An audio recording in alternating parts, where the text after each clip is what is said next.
આજની કથા છે શ્રીમંત કરતા ધર્મવંત મોટા ભક્ત કહેવાય ગણાય.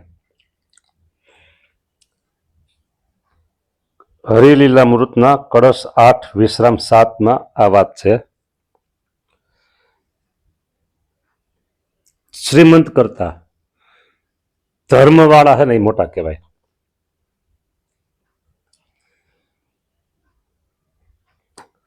પૈસો ગમે તેટલો હોય પણ જો તેના જીવનમાં ધર્મ પાલનની દ્રઢતા ન હોય તો એ પૈસો સુખી કરતો નથી. પૈસો ભલે ઓછો હોય પણ જીવનમાં ધર્મ પાલનની દ્રઢતા હોય તો બાહ્ય દ્રષ્ટિએ કદાચ જુઓ તો એ દુઃખી દેખાય, પણ ધર્મનું પાલન કરે છે, ધર્મનું અનુકરણ કરે છે, ધર્માચરણ છે, આચરણ છે, તો એના અંતરાત્મામાં સુખ અને શાંતિનો અહેસાસ એ લઈ શકે છે. લૌકિક રીતે બાહ્ય દ્રષ્ટિએ કોઈને દેખાય દુઃખી, પણ હકીકતમાં અંતરાત્મા એનો દુઃખી હોતો નથી. એટલે જીવનમાં જેટલું મહત્વ પૈસાનું આપો છો એના કરતાં વિશેષ ધર્મ પાલનમાં મહત્વ આપવું જોઈએ. હવે કથામાં જે વાત આવે છે એ વાત પછી પેલા મૌખિક વાત એ કરું છું. ધર્મ એટલે શું? શ્રુતિ અને સ્મૃતિ તેને પ્રતિપાદન કર્યો એવો જે સદ આચાર, સારો આચાર, એનું નામ ધર્મ. શિક્ષાપત્રીના શ્લોક પ્રમાણે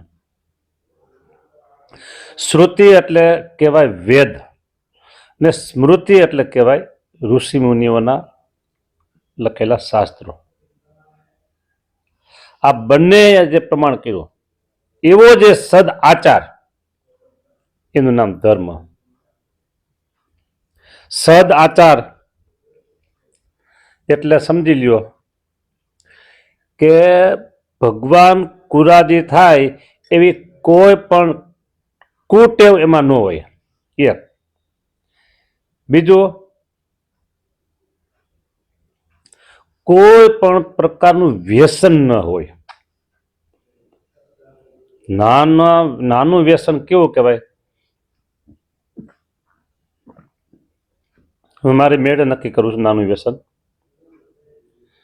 નાનું વ્યસન એને કહેવાય કે મીઠી સોપારી. આવું મને એટલે કીધું કે આ સોપારી વ્યસનમાં ન કહેવાય, એટલે મેં મીઠી સોપારી નામ લીધું. મીઠી સોપારી ત્યાંથી લઈ અને પછી મોટા મોટા જે વ્યસન છે ને હું નામ નહીં બોલું, એ કોઈ વ્યસન એના જીવનમાં ન હોય એને કહેવાય સદ આચાર. ત્રીજી વાત આવી ભગવાનની આજ્ઞા પ્રમાણે રહેવું.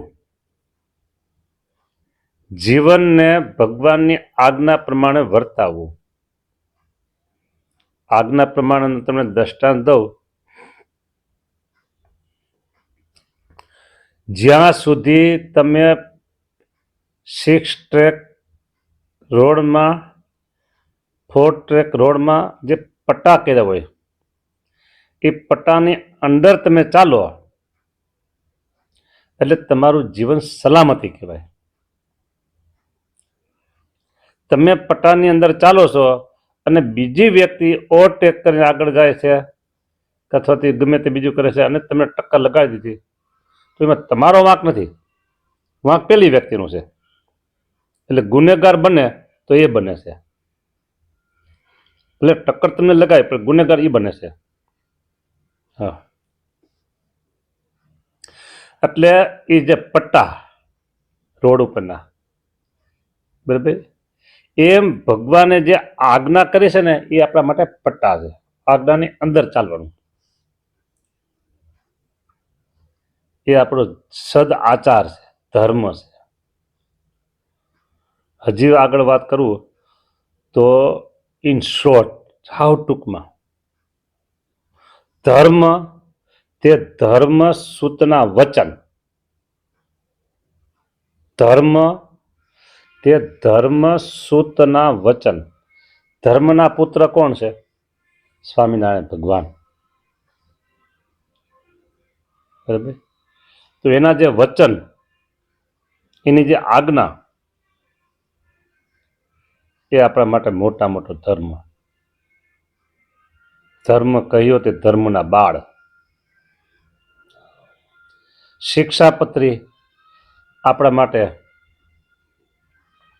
શિક્ષાપત્રી આપણા માટે બેસ્ટમાં બેસ્ટ ધર્મ વચન છે.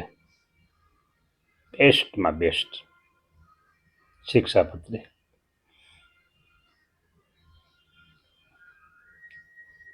બરાબર. આવી વાતો છે.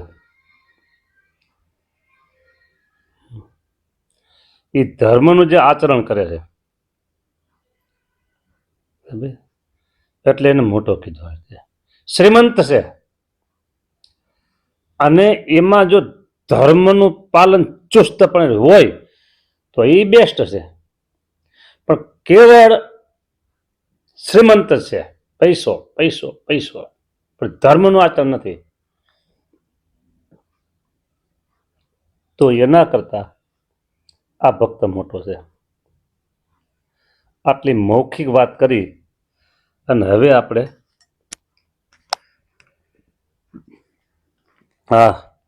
લખ્યું છે આમાં જે ઉપદેશ માળામાં, એમાં એની ઉપર આપણે ચાલીએ. શ્રીજી કહે ભક્ત સુણો સુજાણ, જે ધર્મ પાળે વચન પ્રમાણ, માનું હું તેને મુજ ભક્ત મોટો, વિના ધને તે ન ગણાય છોટો. ભગવાન સ્વામિનારાયણ કહે છે, શ્રીજી કહે ભક્ત સુણો સુજાણ, જે ધર્મ પાળે વચન પ્રમાણ, માનું હું તેને મુજ ભક્ત મોટો.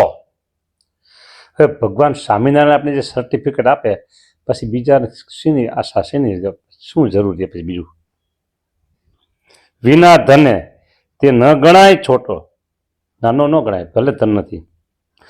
અસંખ્ય નાણું ધર્મે ઉડાવે, મોટા ભલા મંદિર તો કરાવે, તથાપિ જો તે નહીં ધર્મ પાળે, કલ્યાણ પામે નહીં તર્ત કાળે. કેવા પૂરતા આશ્રિત હોય, કેવા પૂરતા હરિભગત હોય, કેવા પૂરતા સત્સંગી કહેવાય, કેવા પૂરતા, અને બધે દાન કરતા હોય, બરાબર, કેવા માત્ર સત્સંગી હોય, અને પછી પૈસો બહુ હોય એટલે દરેક જગ્યાએ દાન ભેટ કરતા હોય.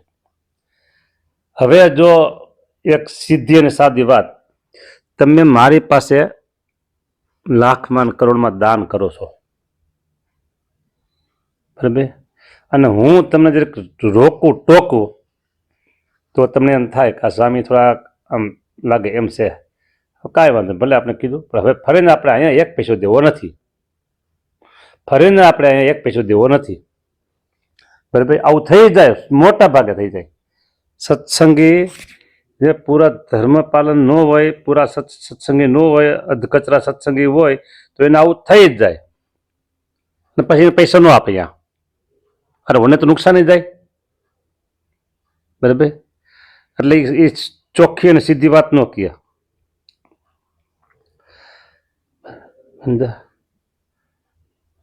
ચોખ્ખી અને સીધી વાત કહે નહીં. અને પછી શું કીધું? અસંખ્ય નાણું ધર્મે ઉડાવ્યા. હા, કે ફંડ ભાડા થતા હોય ને, લખી લ્યો, બસ. કોઈએ 5 લાખ લખાવ્યા તો એમ કે 25 લખી લ્યો આપણા, કોઈએ 25 લાખ લખાવ્યા એટલે એમ કે 51 લાખ લખી લ્યો, કોઈ 1 કરોડ લખાવ્યા એમ કે 1 કરોડ ને 51 લાખ લખી લ્યો. હા, મોટા ભલા મંદિર તો કરાવે, પણ કદાચ ને વ્યક્તિગત એક જ યજમાન થઈ જાય ભાઈ, અને એ 5-10 કરોડનું એકલા મંદિર કરી દે, આટલી સેવા કરતા હોય કોઈને રોકે ટોકે ખરા? પણ અહીંયા એવું કીધું સ્વામિનારાયણ ભગવાને, તથાપી જો તે નહીં ધર્મ પાળે, ભલે મંદિરો કરાવે મોટા મોટા, અરે મોટા મોટા સમય ઉત્સવ હોય ને એમ કે કે સમગ્ર ઉત્સવનો આપણે યજમાન કેટલા 51 કરોડ આપ્યા, જાઓ. બોલવો આંકડો નાનો શું કામ બોલવો? આપણે ક્યાં પૈસા, આપણે આંકડો બોલવામાં ક્યાં પૈસા દેવા પડે છે? 51 કરોડ આપ્યા, જાઓ લખી નાખો આપણું નામ. તથાપી જો તે ધર્મ નહીં પાડે, કલ્યાણ પામે નહીં તર્ત કાળે, તો એનું આ ને આ જન્મે કલ્યાણ નથી. આ વાત ચોક્કસ પાકી કરી રાખવી. ધર્મી કરે પૂજન માનસિક, પ્રત્યક્ષથી તે ઘણું અધિક. ધર્મી લોકો છે એની પાસે બીજું કોઈ પદાર્થ છપાનું નથી, એટલે એ ધર્મી કરે પૂજન, માનસિક પૂજન કરે, માનસિક પૂજા. પ્રત્યક્ષથી તે પણ ઘણું અધિક મારે છે, એને પ્રત્યક્ષ આપણને એના કરતા અધિક ઘણું. સુવર્ણ પુષ્પે અધર્મી પૂજે, તથાપી તે છેક કનિષ્ઠ સૂજે. અધર્મી છે, વચન લોપનાર છે, અને સોનાના ફૂલથી ભગવાનની સેવા પૂજા કરે, સોનાના ફૂલથી. ઓહો, તો એ કનિષ્ઠ છે, હાવ નાનો છે. બોલો, બહુ નાનો છે.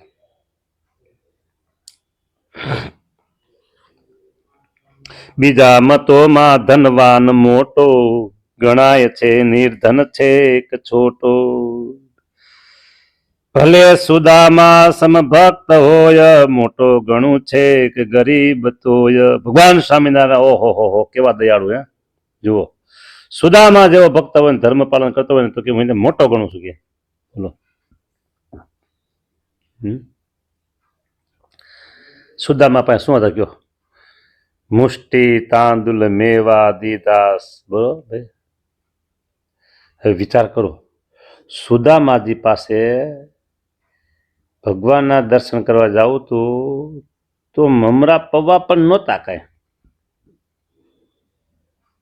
એ તાંદુલ ઉછીના લેવાતા, કે માગીને લેવાતા, તો ભગવાન કહીને મોટો ગણું. બોલો, મોટો ગણું.